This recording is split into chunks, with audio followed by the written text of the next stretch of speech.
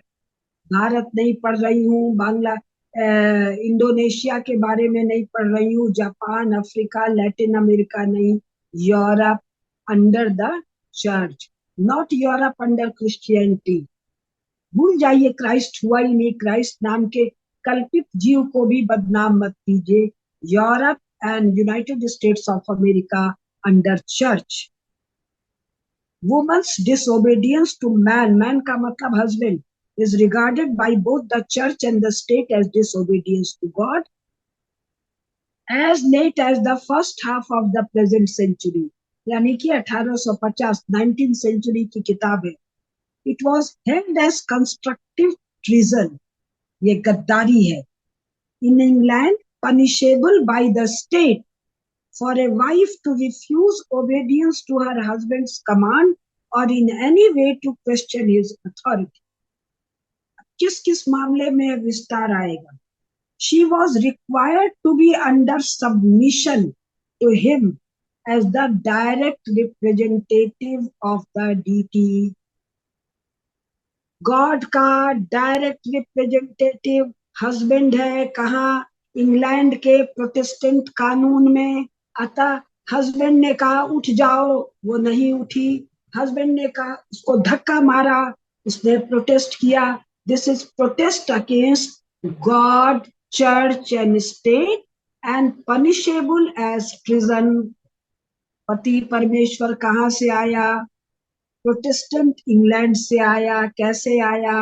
कविता, कहानी, मुहावरा, उपन्यासों का हिंदी अनुवाद और फिर कॉलोनियल पीरियड में इसी तर्ज पर भारतीय कथानकों का लेखन। हाँ, for the woman who protested against this annihilation of her individuality, a flogging was the customary form of punishment. चाबुक से या कोड़े से उसको मारा जाना। जिन लोगों को, आप लोग तो अमेरिका में हैं, फिर भी अगर सीता और गीता फिल्म देखी हो, राम और श्याम फिल्म देखा हो, या बहुत से फिल्म देखे हो, तो बॉलीवुड में भी कोड़े से पिटाई दिखाई जाती है। ये कोड़ा कौन सा? मैं बहुत आश्चर्य में रहती थी, क्योंकि मैंने हिंदी वाङ्मय, संस्कृत वाङ्मय, हिंदी अनुवाद में बहुत पढ़ा है। कोड़ा कहीं नहीं है, चाबुक कहीं नहीं है। कोड़े और चाबुक से पत्नी की, पत्नी नहीं, वाइफ की पिटाई पति द्वारा नहीं, हस्बैंड के द्वारा, कानून और चर्च के द्वारा अधिकृत है। मान्य नहीं, स्वीकृत नहीं, टॉलरेटेड नहीं, अधिकृत है। Flogging was the customary form of punishment, and so common was the use of this whip that its size was regulated by wife की कोड़े से और चाबुक से जो पिटाई होगी, हस्बैंड कह गया ये काम कर लेना, वो काम नहीं हुआ। अभी आएगा किस किस प्रकार का। वो कह गया बाहर मत जाना, उससे मत बात करना, उसने बात किया। डिसोबीडियंस के प्रकार अभी विस्तार से बोलेंगे। तो चाबुक से पिटाई होगी, कोड़े से उसको लहू लुहान किया जाएगा। किसको? वाइफ को। पत्नी के साथ ये असंभव कृत्य है। चर्च और धर्म और राज्य के द्वारा ये पनिशेबल ऑफेंस है। इसीलिए मैं आदित्य जी आपसे निवेदन करती हूँ, भारत से सनातन धर्म इसका चर्चा भी यहाँ नहीं है। She was dragged on the ground or pavement to the place of execution, then burned alive. ये वाला मामला क्या है? The punishment of petty treason was more severe for women than for man because her crime was regarded as of more heinous character. She was dragged on the ground or pavement to the place of execution, then burned alive. और जो वो चाबुक के size की बात है, तो एक इनका लेखक है ब्लैक स्टोन, वो कहता है, ये फुटनोट 33 में दिया है, देन अ मैन्स थंब, वो जो हस्बैंड है उसके अंगूठे से अधिक मोटा नहीं होना चाहिए। अब वर्णन सुनिए। 10, as instrument of ever varying size, इसलिए कोड़े का साइज अलग अलग होता है, क्योंकि हस्बैंड का अंगूठा अलग अलग साइज का है, पतला हस्बैंड, मोटा हस्बैंड। अब आगे वर्णन सुनिए। According to palmistry, the thumb of a self-willed or obstinate man, or a cruel man, or a murderer, or a criminal is very large at the upper portion or ball, यहाँ पर वो बहुत मोटा होता है। ऐसा घिनौना वर्णन कल्पना में है, और ये केवल अभी शुरुआत। पहले मैंने सोचा था ये सब शुरुआत छोड़ दूं, फिर मुझे लगा कि बाद वाला शायद सह नहीं पाएंगे, तो थोड़ा एक्लेमेटाइज करके बात। फिर 315, she was, she means wife, was his slave, whose husband slave, both religious and civil law, कानूनन। कब की कहानी चल रही है? 19th सेंचुरी, 20वीं शुरू होते होते जर्मनी के झपट्टे में first world war, second world war में सब मामला स्वाहा, सब ये गायब हो जाएगा। She was a slave under both religious and civil law, holding the same relation to him as the subject did to the king, and liable to punishments similar to those inflicted upon unruly slaves or disloyal subject। ध्यान दीजिए, यहाँ king राजा नहीं है। राजा क्या है? प्रजा वत्सल, प्रजा जिसके लिए ऐसी ही हो जैसी गाय के लिए उसका नवजात बछड़ा। यहाँ किंग क्या करेगा बता चुके हैं, अभी और आगे बताएंगे। तोड़ों से मारेगा, काटेगा, 4 टुकड़े में, 8 टुकड़े में, धीरे धीरे चमड़ी छिलाएगा, गुदा द्वार से शूली भिगोएगा, बड़े सारे आएंगे, वो आगे हम बताएंगे। काफी कुछ हम बता भी चुके हैं पुअर लॉज में, अभी क्राइम वाला और पनिशमेंट वाला और जूरिस्प्रूडेंस वाला बाकी है। तो राजा, राजा नहीं, किंग गद्दारी की जो सजा देगा, वो सजा पति नहीं, हस्बैंड वाइफ को disobedience. Down to the end of the 18th century in England, the wife who had murdered her husband was burned alive।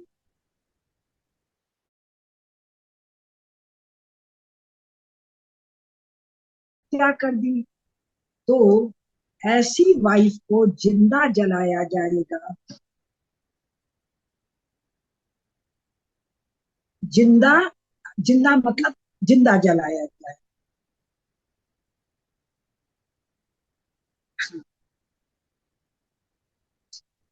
Page 316, 1892, end of 19th century. इसकी क्या, इसका महत्व है? अमेरिकन रेवोल्यूशन हो चुका है, फ्रेंच रेवोल्यूशन हो चुका है, रेनेसा हो चुका है, रिफॉर्मेशन हो चुका है, मदर ऑफ पार्लियामेंट, दादी बड़ी नानी बन चुकी है, साइंटिफिक टेम्पर हो चुका है, इंडस्ट्रियल रेवोल्यूशन हो चुका है। ये दुनिया भर में सिविलाइजेशनल मिशन लेके जा रहे हैं। ये दुनिया को सिविलाइज करेंगे, माने इन्हीं कानूनों को, इन्हीं तौर तरीकों को, इन्हीं हिंसक विभत्स तरीकों को दुनिया में ला देंगे। 1892।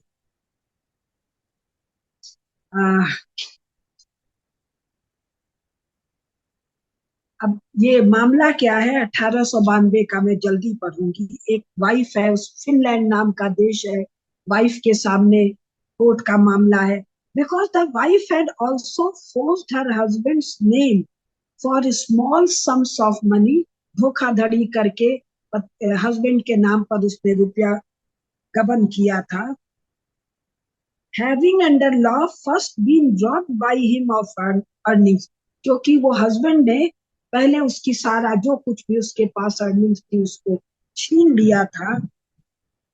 तो 1892 में यूरोप के एक देश फिनलैंड का कानून, district court, high court, supreme court, Privi court, पता नहीं कौन कौन सा कोर्ट, जिसके फैसले भारत के सुप्रीम कोर्ट, हाई कोर्ट के लिए वो नजीर मतलब क्या, उदाहरण बनते हैं, जिसको फॉलो किया जाता है जिन निर्णयों को। तो क्या था? The judgment of having her right hand cut off, दायां हाथ काट दो वाइफ का। शी वॉज देन डिकैपिटेटेड, उसके बाद उसका गर्दन काट दो। उसके बाद उसके शरीर को गर्दन काट के एक स्टेक पर बांध दो। उसके बाद उस पर ज्वलनशील सामान डाल दो और उसको जला दो। उनके यहाँ जलाने का मतलब था परमानेंट हेल में भेजना। यहाँ ये कुत्ते और नालायक सती की बात कर, तुम एक वाइफ को कानून से आदेश देकर इस तरह जलाते हो, गाड़ते तक नहीं हो उसको मारने के बाद कि जजमेंट वाले दिन कोई फैसला होगा, उसको परमानेंट हेवन में भेज रहे।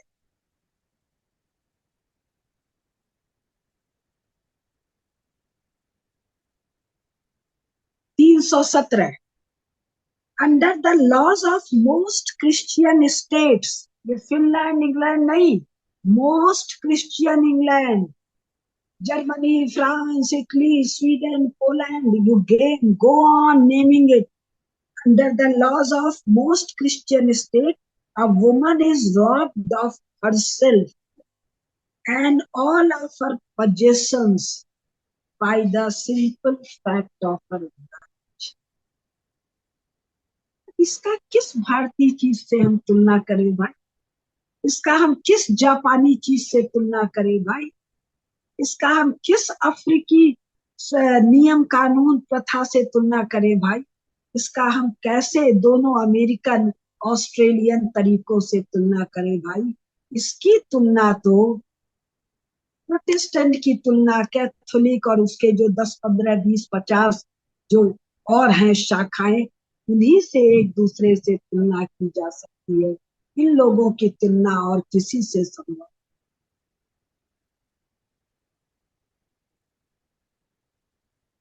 Possessing of no legal right to the control of her own person, विवाह नहीं, मैरिज। मैरिज अलग है, विवाह अलग है, ट्रांसलेशन मत कीजिए। जैसे आप मोबाइल का ट्रांसलेशन नहीं करते हैं, टीवी का ट्रांसलेशन नहीं करते हैं, गूगल का ट्रांसलेशन नहीं करते, वाइफ वाइफ है, पत्नी अलग है, ये दो दो चीजें। possessing no legal right to the control of her own person, property or conscience, the wife was held to have sinned against a divinely appointed master to whom she owed more than human allegiance. ये है, और ये कहते हैं पति परमेश्वर है भारत। अरे तुम तो परमेश्वर भी नहीं हो भाई, तुम तो कोई डेविल वेविल हो, जो जिसके ऊपर तुम मास्टर हो, उसका हाथ काटते हो, गर्दन काटते हो, और क्या क्या फ्लॉगिंग करते हो, किस तरह मारते हो, कितना खून निकालते हो, ये थोड़ा सा वर्णन हम आगे बताएंगे। She was a criminal so great that the punishment of severing her hand and head were deemed entirely inadequate. मैंने हाथ काट दिया, गर्दन काट दिया, ये भी बहुत कम है। And her body fastened to a stake was covered with inflammable material and burned to ashes. Burned to ashes का मतलब इटर्नल हेल, वो नरक की क्या, सदा जलती हुई आग में भेज।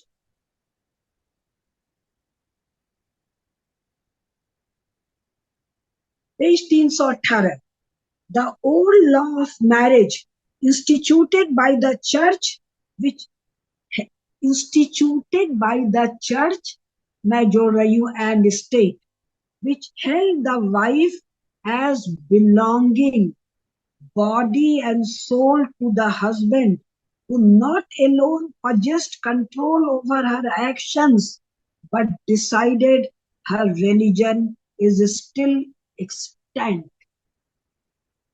स्टिल का मतलब 1893 में ये पुस्तक लिखी जा रही है और ये कह रही है चर्च का ये कानून अमेरिका में और यूरोप के देशों में 1893 तक है।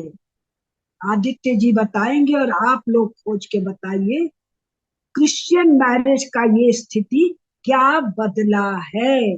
सिविल लॉ में तो बदला है, अगर क्रिश्चियन मैरिज है तो ये स्थिति अभी भी वही है।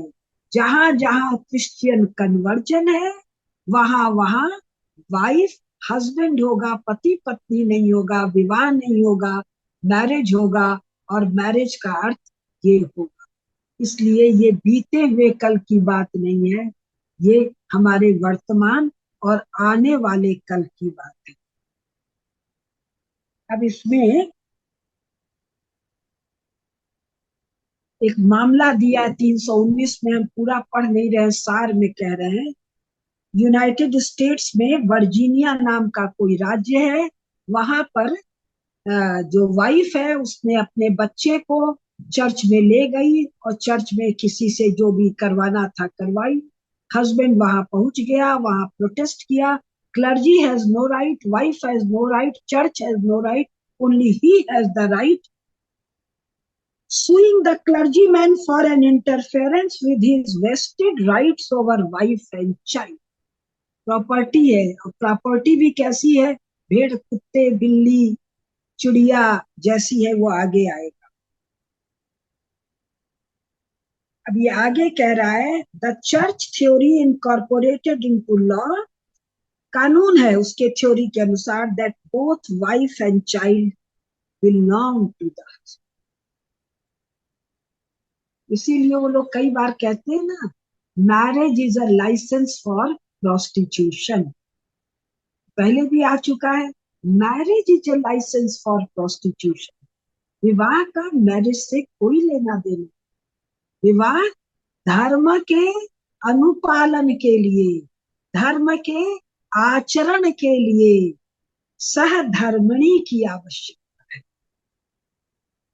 और ये क्या है, इसलिए मैरिज अलग इंस्टीट्यूशन है, विवाह अलग इंस्टीट्यूशन है, मैरिज लाइसेंस टू प्रोस्टिट्यूशन है। वो थोड़ा मैं बता चुकी हूँ, आगे आएगा तो और थोड़ा बता। अभी दूसरा मामला,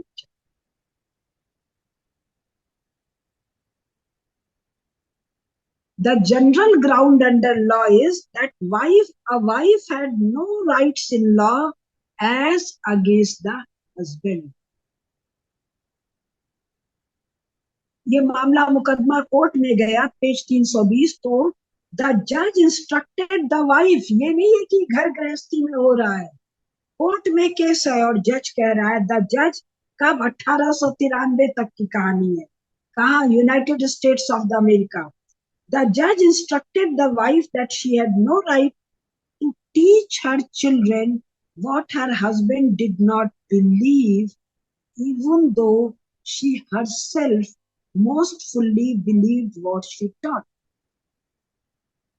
तो ऐसा मामला नहीं था 1893 में, 19वीं शताब्दी के अंत में, कि वो अपने बच्चे को ईसाई के अलावा इस्लाम में ले गई या बुद्धिज्म में ले गई या जैन धर्म में ले गई या भारत के धर्म में ले गई या कहीं और ले गई।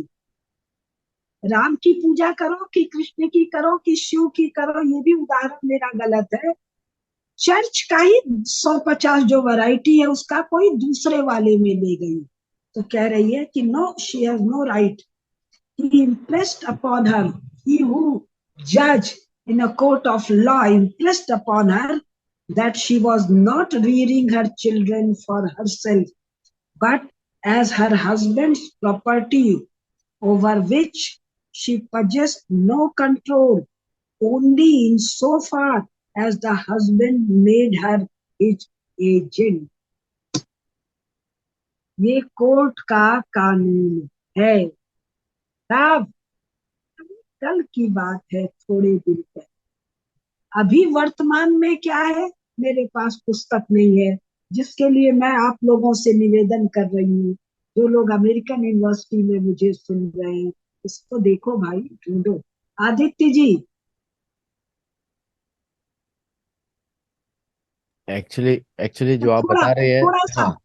मैं थोड़ा सा मैं क्षमा चाहती हूँ, 3 लाइन और पूरा कर दूं, मिल गया। This decision of the English court of appeals is in accord with the laws of the United States. The Albany New York Law Journal, in commenting upon this case under the head of Curious Question, declared the decision to be in harmony with the general rule as to religious education. The child is to be educated in religion of the father. Ji Aditya ji. India में या पूरे विश्व में हिंदी तीसरी सबसे बड़ी भाषा है। सबसे बड़ी, पहली जो सबसे ज्यादा बोली जाती है इंग्लिश बोली जाती है, जबकि वो सिर्फ बोली जाती है, भाषा लोगों की मातृभाषा बहुत ही कम है। मातृभाषा में देखेंगे तो हिंदी नंबर 1 पे आती है, नंबर 1 पूरे दुनिया में। कि मदर टंग जिसकी है, जो ओरिजिन से हिंदी को यूज कर रहे हैं, ऐसा। और उसके डेरिवेटिव्स भी बहुत सारे हैं। मैं क्यों हिंदी लैंग्वेज पे आ रहा हूँ कि हिंदी भाषा में, और मुझे सतोलॉजी चैनल के माध्यम से ही पता लगा मुझे, तो मैं अपने दर्शकों का बहुत बहुत धन्यवाद भी करता हूँ कि उन्होंने मुझे हिंदी की वैल्यू समझाई। और सतोलॉजी चैनल से पहले मैं इंग्लिश में ज़्यादा बात करता था, लेकिन सतोलॉजी चैनल के बाद मैं हिंदी में ज़्यादा बात करता हूँ कि मुझे फीडबैक इस तरह के मिले, और मैंने रिसर्च भी काफ़ी किया। हिंदी भाषा में वाइफ के इक्विवेलेंट कोई शब्द नहीं है। वाइफ का मतलब, इंग्लिश भाषा में वाइफ का मतलब होता है जिसका, जो विच बन सकती है, या जिसका दिमाग आधा हो।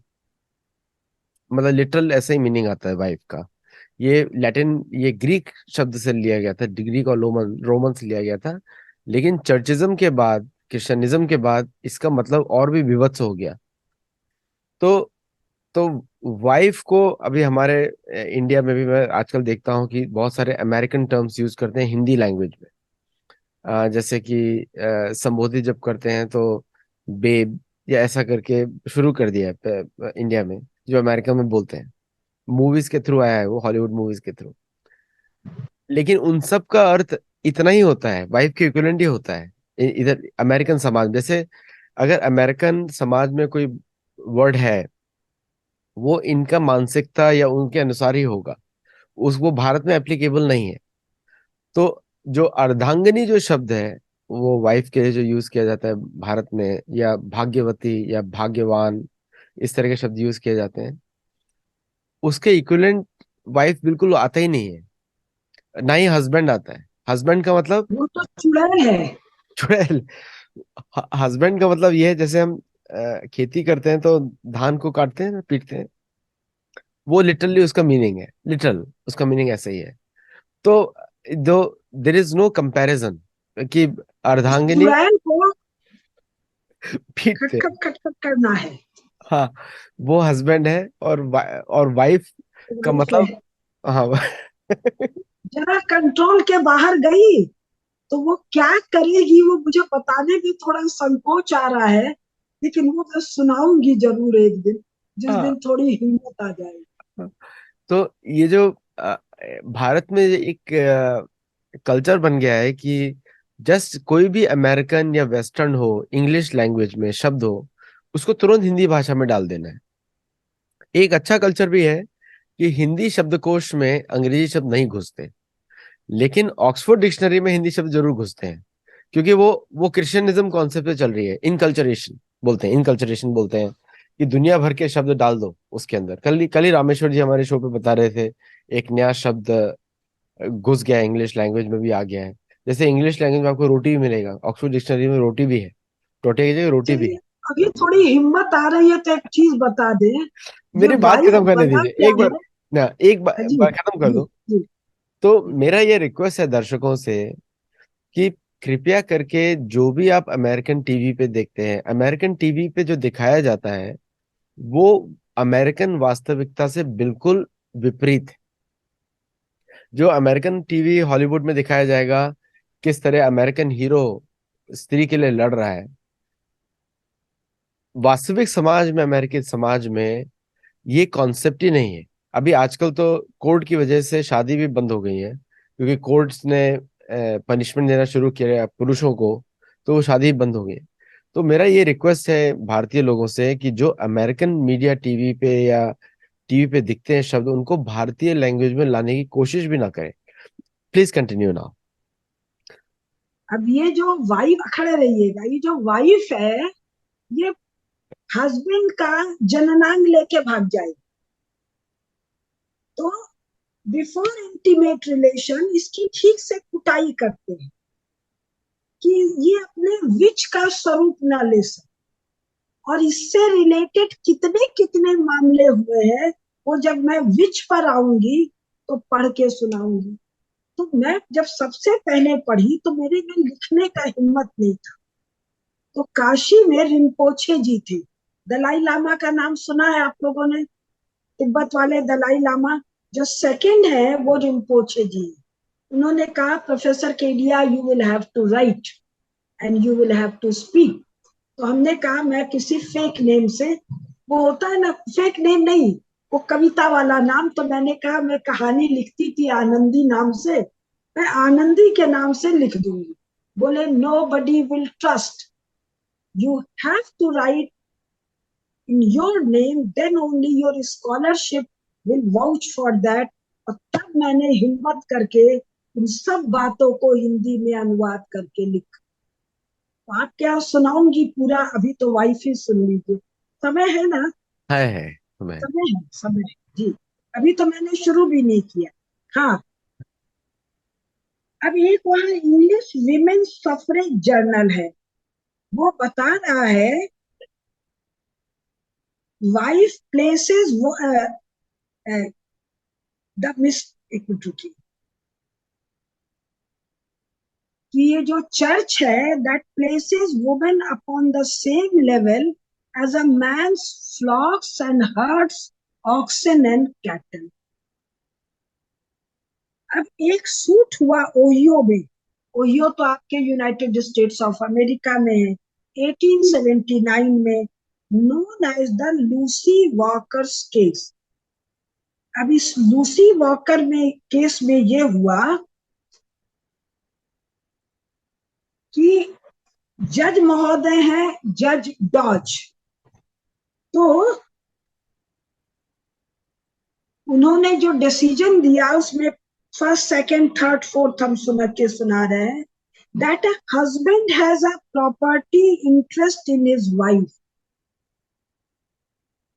हस्बैंड का इंटरेस्ट पत्नी में, वाइफ में क्या है? Property interest. कौन बता रहे हैं? जज साहब। कहाँ बता रहे हैं? यूनाइटेड स्टेट्स ऑफ अमेरिका के ओहियो में। मुकदमा कौन सा है? Lucy walkers case. That the husband has a property interest in his wife which the wife does not possess in the husband. Second, that the law protects him, the husband, in this right of property in her. कानून, state, church इस बात को protect करता है, authorise करता है। Third, upon the ground that he holds her and dares the world to meddle with him in his holding. ये उसकी प्रॉपर्टी है, सो दुनिया वाले इस प्रॉपर्टी में मेडल नहीं करे, आउट।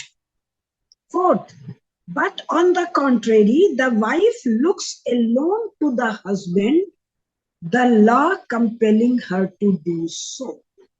लेकिन पत्नी केवल पति को ही इस मामले में याचना कर सकती है। Thus, less than 15 years since, the legal decision was rendered in the United States that a wife is a husband's property, that the husband has a pecuniary interest in the wife, the law protecting his rights of property in her, while the wife possesses no reciprocal right of property in the husband. इसी को भारत में लाना था क्या? इसी की बड़ाई वो मनमोहन सिंह और दक्षिण भारत वाले कौन कांग्रेसी है, वही बड़ाई कर रहे हैं क्या कि ईस्ट इंडिया कंपनी ने और अंग्रेजों ने बड़ा भलाई किया? या ऐसे ही किसी बड़ाई की बात यूरोप वाले, अमेरिका वाले, चर्च वाले कर रहे हैं क्या कि वो दुनिया भर में यही भलाई करने वाले हैं?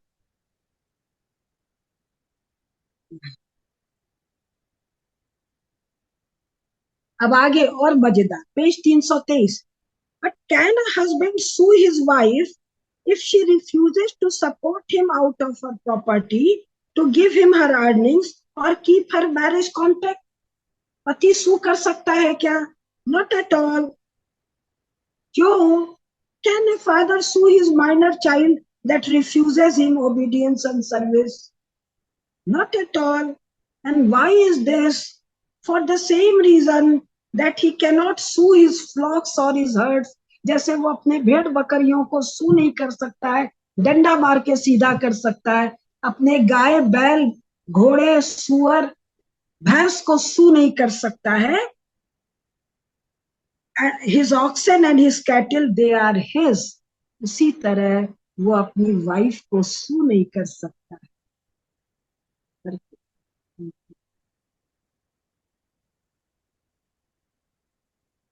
The child cannot sue for an injury to the father, nor the wife for an injury to the husband. कोड़े से पीट रहा है, अब कोड़ा मीठे से मोटा है या पतला है, तो इसके लिए वहां के कानून में जो चर्च के द्वारा सैंक्शनड कानून है, इसको रिलीजन, इसको धर्म कह सकते हैं. भारत का संविधान ऐसे सैंक्शनिंग को प्रोटेक्ट कर सकता है क्या? भारत का क्या, दुनिया का कोई भी संविधान. फिर 324, the law protects him in old age, the law gives courage to his heart, strength to his arm in defending his position. ये मैं बताऊंगी बीटिंग ब्लू एंड ब्लैक. इसका अर्थ आप लोग खुद ही ढूंढ लीजिएगा, मैं क्या बताऊं, शर्मनाक. But the wife looks to the husband. कानून हस्बैंड को पावर देता है, लेकिन वाइफ को केवल हस्बैंड की तरफ देखना है. she relies upon his place and his promise, which the law will enforce, and she looks to that alone. The law does not permit her to go forth to smite the seducer of her husband, nor the man or woman who entices him away.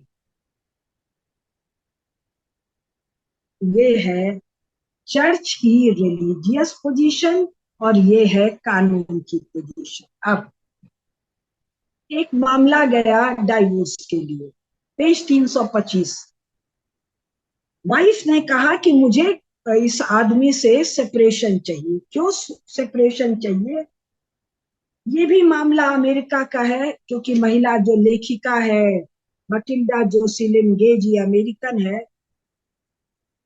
ये मामला है Missouri नाम के राज्य में. महिला का नाम मिसेस ऑलिव डेवेनपोर्ट है. suing for a divorce upon the ground that her husband required her to obey him in all things. भाई ये हर चीज में कह रहा है मुझे ओबे करो, नहीं ओबे करो तो बताया ही है, आगे और बताऊंगी सजा क्या. कोड़े से पीटना, मारना, काटना, ये सजा है. तो कह रहा है कि इस जो हस्बैंड है डेवेनपोर्ट, उसने क्या नियम बनाया है अपनी वाइफ के लिए. और ये केवल एक उदाहरण है, जो इससे भी भीषण भीषण नियम वहां के हस्बैंड अपनी वाइफ के लिए सामान्य तौर पर बनाते हैं. पहला, not to speak to any person or allow any person to speak to her on the car except the conductor and porter in the discharge of their duty. Wife किसी से बात नहीं करेगी कंडक्टर और पोर्टर के आगे। दूसरा, go directly from depot in New York to Mrs. Hyde's house and occupy room with mother and sleep only in a room. तीसरा, speak kindly and politely to Mrs. Hyde, but not in a friendly or familiar manner. दूसरी स्त्री से भी polite बात करे, friendly और familiar manner में नहीं। Say to her you do not wish to meet anyone in the house. Ask for a table to yourself with only your family to go somewhere else. 19th century America, 19th नहीं, ये तो एक कानून का मामला आ रहा है। आदतें 20वीं में भी है, आदतें 21वीं में भी है। Never sing in the parlor or sing in your room when any person except your immediate family be present. गा भी नहीं सकती हैं किसी के आगे। America, United states. Never leave mother day or night for 5 minutes at a time for any reason whatsoever. माँ से अलग 5 मिनट से ज्यादा नहीं। Do not walk, ride or go anywhere without her, even with your own brother. भाई के साथ भी नहीं कहीं जा सकती हो, केवल माँ के साथ जा सकती हो। Do not call on any on any person whatsoever, and allow no one who may call on you to see you unless they be your brothers or their wives. Do not speak to any person you may meet whom you have not known in the past. Write every night to me a full, truthful, and exact account of everything you have done, where you have been, to whom you have spoken, and whom you have seen. रोज लिख के चिट्ठा भेजो। This must be done every night. इसी से diary writing I है। इसी से और घृणित है ऑरिक्यूलर कन्फेशन। इसके बारे में बताऊंगी, मन करे तो सर्च कर लीजिएगा डायरी राइटिंग क्या मामला है, और ऑरिक्यूलर कान में कन्फेशन करने का क्या मामला है। Let nothing but sickness or death prevent your keeping these rules. केवल बीमारी या मृत्यु ही इन नियमों के पालन से तुमको रोक सकती है। For I will excuse no breach on any account. Do not leave New York even for 1 hour without my permission, except to Brooklyn or Harlem. If my wife cannot these rules in word and spirit, I desire never to see her again. अब बोलिए भाई, Europe की स्त्री कितनी advance, कितनी forward, शेष दुनिया की, यूरोप अमेरिका की फॉरवर्ड, बाकी बैकवर्ड। कोई कल्पना भी कर सकता है कि ऐसी स्थिति यूरोप और अमेरिका में है? अगर ये डिटेल पढ़कर मैं सुनाऊं या आप स्वयं खोज कर पढ़ें। अब जो वाइफ जवाब देती है, शी टॉक बैक मतलब कुछ कहा और जवाब दिया, आप गलत है, सही है, ये बात उचित नहीं है, ये ऐसा है। मंदोदरी और रावण प्रसंग, राक्षस सभ्यता। मंदोदरी राक्षस रावण को डांट रही है, क्या कर रहे हैं आप, सीता को उठा लाए हैं क्या क्या क्या क्या। कितने प्रसंग हैं जहां पर पत्नियां पति को डांटती हैं, ताड़ना करती हैं, समझाती हैं। यहाँ तो केवल टॉकिंग बैक के लिए क्या है। समय हो गया क्या? समय हो गया क्या? नहीं, आप कंक्लूड करिए, इसको कंक्लूड करिए। तो एक है डकिंग स्टूल, कृपा करके आप लोग गूगल में सर्च कीजिएगा, डक DUC के, डकिंग स्टूल। और दूसरा है स्कोल्ड्स ब्रिडल। ये जो वाइफ जवाब देती है, इस वाइफ की सजा कोड़े से पीटना तो बता ही चुके हैं। डकिंग स्टूल में बांध कर, पानी में ले जाकर, नदी में, तालाब में, दलदल में किस तरह डुबो के मारते हैं, और उससे एक हल्का है, एक इंस्ट्रूमेंट उसमें फिट करके मुंह में लगा के चलाते हैं। बोलने की कोशिश करेगी तो कांटेदार चीज पूरे मुंह और जीभ में घुस जाएगी। ये है यूरोप और अमेरिका में post Columbus, post Vasco da Gama, post Renaissance, post enlightenment, post French revolution 5 की स्थिति। इस पर हम विस्तार से बताएंगे अपने अगले टॉपिक। एक्चुअली जब आपसे मैं बात कर रहा था तो मैं मेरे को एक क्वेश्चन आया यहाँ पे ऑडियंस का, जो ट्रांसलेशंस देख रहे हैं, क्योंकि ट्रांसलेशन आज के उसमें ठीक से हो नहीं रहा है, पता नहीं क्यों। तो एक क्वेश्चन आया था कि the women are still facing the same problems in the West, ऐसा क्वेश्चन था, इंग्लिश में था। But so is the feminism movement justified? Yes, yes. अब उसकी देखिए, दो चीजों को समझिए। जिसने रिवोल्ट किया है वो कौन है? वो एक नॉर्मल सामान्य स्वस्थ व्यक्ति नहीं है। 1000 साल ना भी मानिए तो 800 साल, 900 साल, या 1000, 1200 साल, या 500 साल लगातार क्या क्या हुआ, और मैंने जो बताया वो तिनका भी नहीं बताया। सभ्यताएं, सभ्यताएं नहीं कहिए तो मानव समूह रक्त रंजित हो जाता है, लहू लुहान हो जाता है। इसका साइके पर जो असर पड़ता है, ये जब रिवोल्ट करेंगे तो वो एक स्वस्थ विरोध, एक स्वस्थ प्रतिरोध तो नहीं होगा। तो यूरोप में जो हुआ, अगर वो नहीं हुआ होता तो ये चल रहा होता। इसको नष्ट करने के लिए जो कुछ हुआ वो ठीक था, प्रशंसनीय है, स्तुत्य है, लेकिन उसकी नकल धिक, धिक्कार योग्य है। कहा? जहां सभी सनातनी समाजों में, और मैंने आपके चैनल पर बताया है, ये जो बढ़ा बढ़ा के आंकड़े हैं, 7 अरब की जगह 8 अरब है। 1 सवा अरब ईसाइयत के विभिन्न प्रकार, 1 सवा अरब इस्लाम के विभिन्न प्रकार, बाकी 6 अरब, बाकी 6 अरब non Christian, non Islamic, non Abrahamic, वहां तो सब सनातन का ही प्रकार है। चीन में एक बार मैंने कमेंट में पढ़ा, चीन का क्या, चीन में कम्युनिज्म छुपा हुआ है, भीतर सनातन धर्म का प्रवाह है, और वो क्रिश्चियन, वो कम्युनिज्म भी टूट रहा है।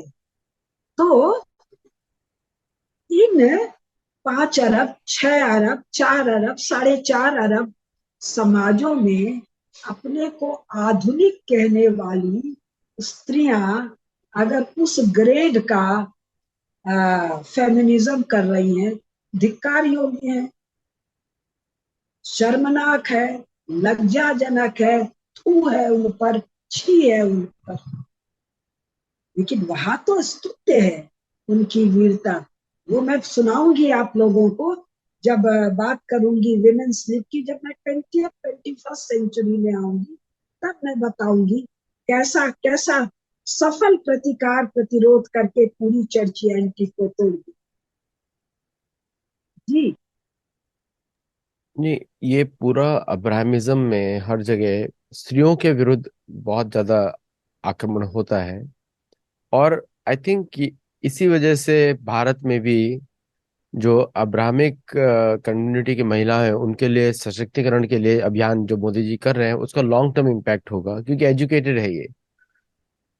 एक और चीज मैंने देखी, उस पर आप कोई मुझे बाद में बताइएगा, अगले शो में बताइएगा, कि एजुकेशन, स्त्री की जो एजुकेशन पे, महिला की एजुकेशन पे चर्च ने कभी फोकस नहीं किया। तो वो उसका भी क्या एक कारण है, यही है। पुरुष की एजुकेशन भी नहीं की भाई, किसी की एजुकेशन नहीं की। जो एजुकेशन था बंद कर दिया, बाइबल तक तो पढ़ने नहीं दिया किसी को। लिबर्टी क्या थी? वो जो इक्वेलिटी फ्रेटर्निटी लिबर्टी था, लिबर्टी क्या था? किताब पढ़ने की स्वतंत्रता। कौन सी किताब? बाइबल। वहां तो बाइबल पढ़ने की मनाही थी भाई। यही है ना लिबर का मतलब, वो यानी बाइबल। बाइबल नहीं पढ़ने दे रहा है। हम जो बोले बस उतना सुनो। आप कह रहे हैं स्त्री को नहीं पढ़ने दिया। अरे नहीं, उसका प्रीस्ट कहाँ पढ़ रहा था? अनपढ़, गंवार, लफंगा।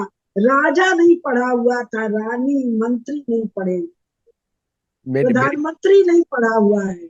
मेरी पुस्तक जो द हिंदू बाइबल है, जो गीता ही है, वो बड़ी फेमस हो गई है अमेरिका में।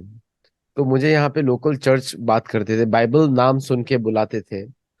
और तो मैंने करीब 50 लेक्चर दिए होंगे वहां पे, भगवत गीता के डिफरेंट श्लोक पे ऊपर। और इतनी ताली बजती थी, तो मुझे बाद में बैन कर दिया वहां से, क्योंकि दे थॉट कि क्योंकि वो सभी लोग मुझसे काउंसलिंग लेना शुरू कर दिया गीता के ऊपर। और बहुत सारे लोगों ने हरिनाम भी शुरू कर दिया। बाद में मुझे बोल दिया कि अब आप नहीं आइए, क्योंकि हमारा audience is getting miss educated. ये नहीं बोल।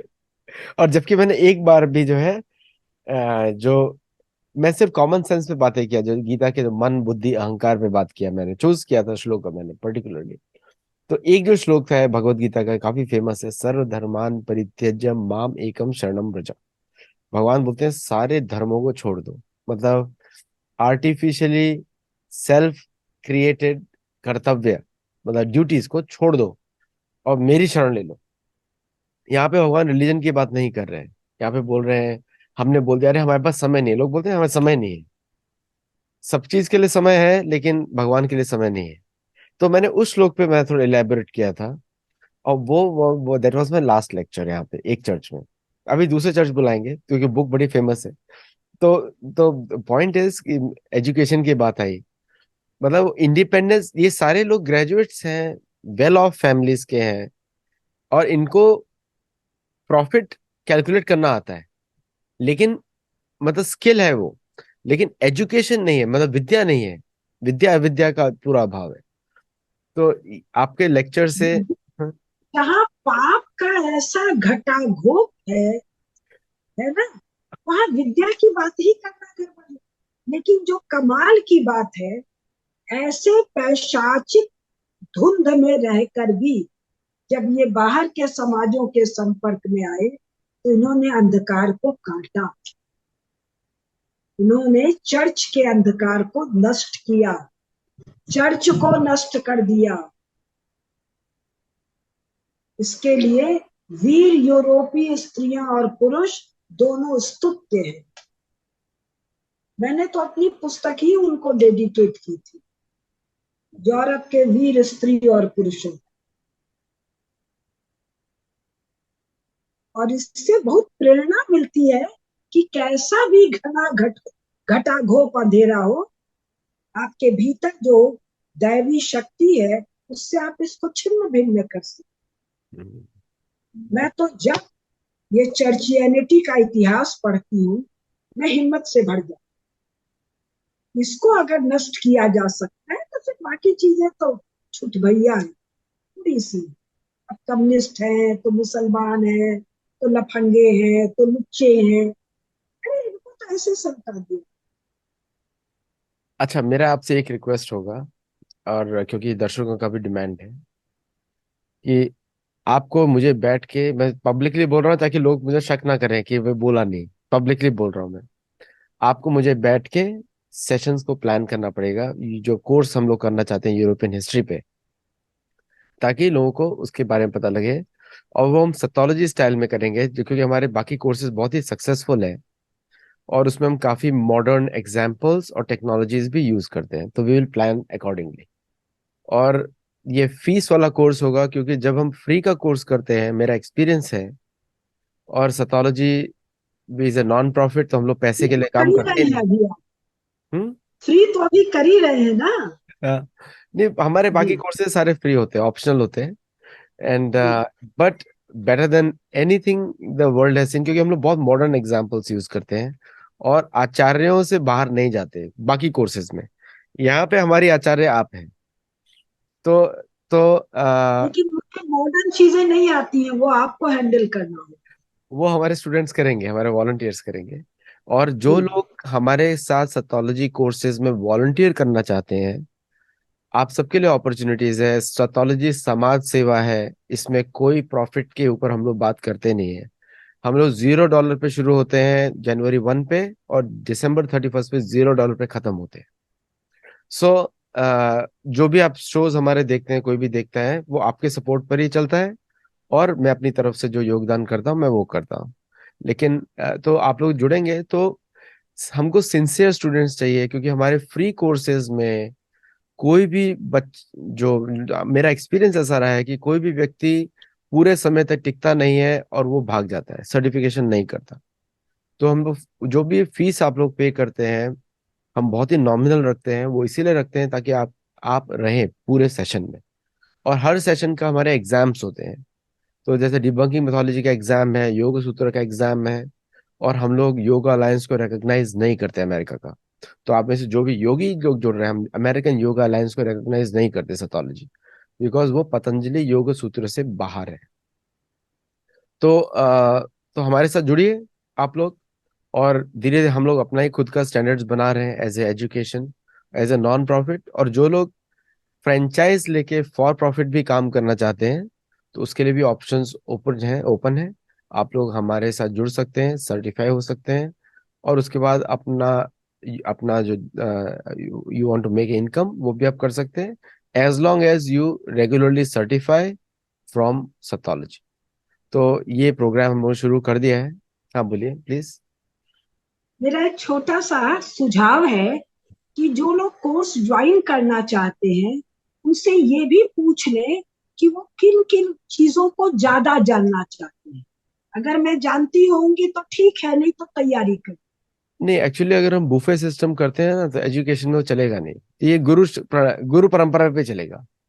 तो जो कोर्स हम लोग डिजाइन करेंगे, और गुरु परंपरा पे होता है, जैसे तद विद्धि प्रणिपातेन परिप्रश्न से उपदेक्षन्ति तदीयन ज्ञानिनः तत्त्वदर्शिनः। तो पात्र की qualification is as important as a teacher's qualification. तो तो जो गुरु सिखाएंगे आपको सीखना पड़ेगा। उसके बाद आप उसमें आगे रिसर्च कर सकते हैं। लेकिन अगर हम कोर्स को ही चेंज करते रहेंगे आपकी वजह से, इतना डेमोक्रेटिक प्रोसेस नहीं करेंगे। लेकिन one thing you can assure कि जाकि बाकी कोर्सेज आपने हमारे देखे ही हैं, कि we do not go outside the topic. कोई अगर कर्म पे टॉपिक है, तो हम लोग वहाँ पे ज्ञान डिस्कस नहीं करेंगे, कर्म पे ही रहेगा वहीं पे। तो उसी तरह के कोर्सेज होंगे, तो you can have the good basic knowledge. And it will be a good alternative education to decolonise. Africa को डीकोलोनाइजेशन की आवश्यकता है, साउथ अमेरिका को जरूरत है। और इंग्लिश हिंदी दोनों में रहेगा। एंड इवन स्पेनिश के भी ट्रांसलेशन हम ऐड कर सकते हैं वंस वी गेट दो स्टूडेंट्स, स्पेनिश एंड पोर्चुगीज। और ऑल्सो सारे जो कोर्सेज हमारे ऑनलाइन रहते हैं, गूगल पे रहते हैं,